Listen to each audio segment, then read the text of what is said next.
As educators, we complete a lot of assessments for our learners. Assessment is a critical part of the learning and performance improvement process. But ever wonder, am I doing it right? Am I being fair? Are my assessments helping the learner? If so, you're not alone.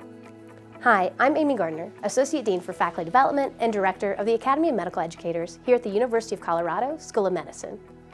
Spend a few minutes with Dr. Ty Lockspeiser, pediatrician, Assistant Dean of Assessment, Evaluation, and Outcomes, and holder of the Jones Family Endowed Chair in Medical Education here at the University of Colorado School of Medicine, and learn some practical tips on ensuring that your assessments and evaluations are accurate, fair, and optimized for success.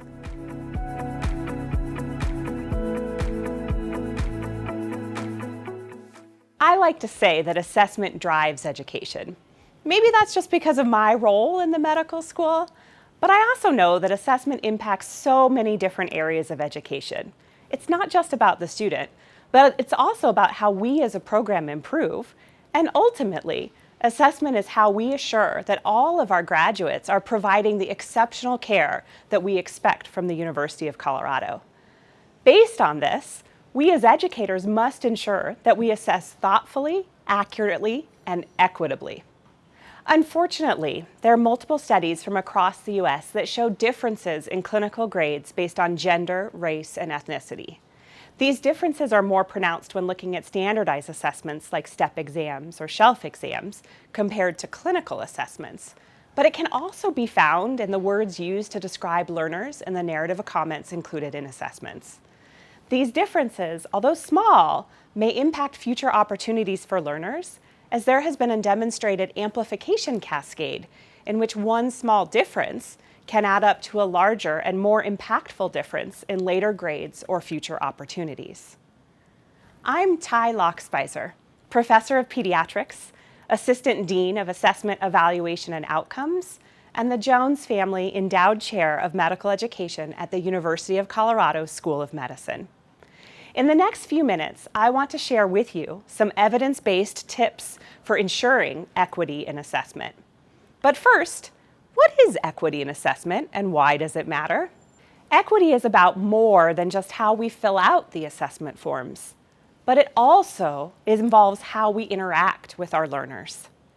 Equity in assessment means that all learners have fair and impartial opportunities to learn, to be assessed, to be graded, and to advance. Equitable assessments are based on demonstration of achievements that predict future success in medicine. Finally, neither experiences nor assessment should be influenced by structural or interpersonal biases. But bias is part of being human. It's part of how our brain helps us to make sense of a complex world by quickly categorizing things.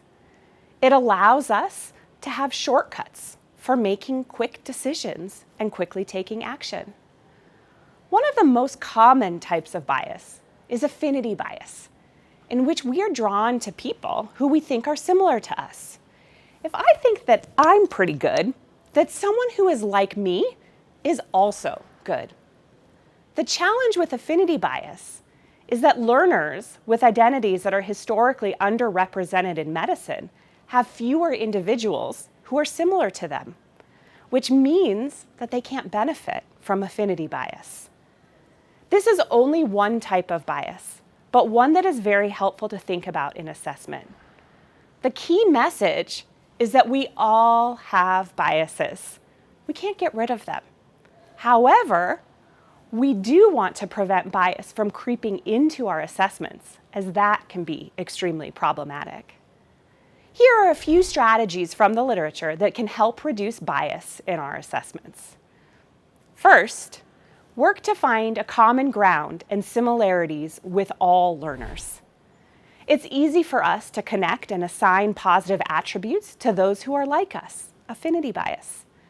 Unfortunately, ensuring accurate attributions for those in our outgroups, those who aren't like us, may require a bit more intentionality. When working with a learner from a different group than you, actively search for similarities to combat any potential in-group, out-group biases. Remember that fundamentally, We are all here to serve our patients, so that is at least one piece of common ground that we share with each and every one of our learners. Second, focus on behavioral observations when you're assessing your learners. Consider if you're describing personal attributes of the learner or how well they fit in, or are you actually describing the knowledge and skills that they demonstrated during your time together? To do this on an assessment form, it means that you need to make a commitment to observe your learners. And also, if you're like me and forget what your learners sometimes do, it means taking notes on what the learner is actually doing when it comes to caring for patients so that you can use that in future assessments.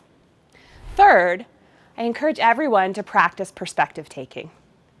After you write an assessment or complete an assessment form, take a moment to imagine being the learner who reads your feedback. Put yourself in their shoes and consider what it would be like to receive it. Could there be a difference between what the intent was of what you wrote and the impact that it could have on the learner? And finally, pause to think about if your biases are influencing your perceptions of someone else. An easy check is to ask yourself, would I have written the same thing if the learner was a different gender or race? This involves thinking about each learner as an individual rather than just as a member of a particular group. If you find that the answer is yes, and that a stereotype has been activated, which is normal and part of our human mind, be curious. Think about why, and then try to actively substitute non-stereotypical thoughts or even engage in counter-stereotypic imaging. For example, if you started with an assumption that a learner of a certain background was not a good communicator, instead take a moment to reflect on individuals from that background who have demonstrated exceptional communication. Ultimately, we hope that these strategies can help ensure all learners, regardless of background, have an equitable opportunity for feedback, assessment, and advancement. I hope you'll put these 4 tips into practice the next time you're delivering feedback, completing an assessment form, or coaching your learners.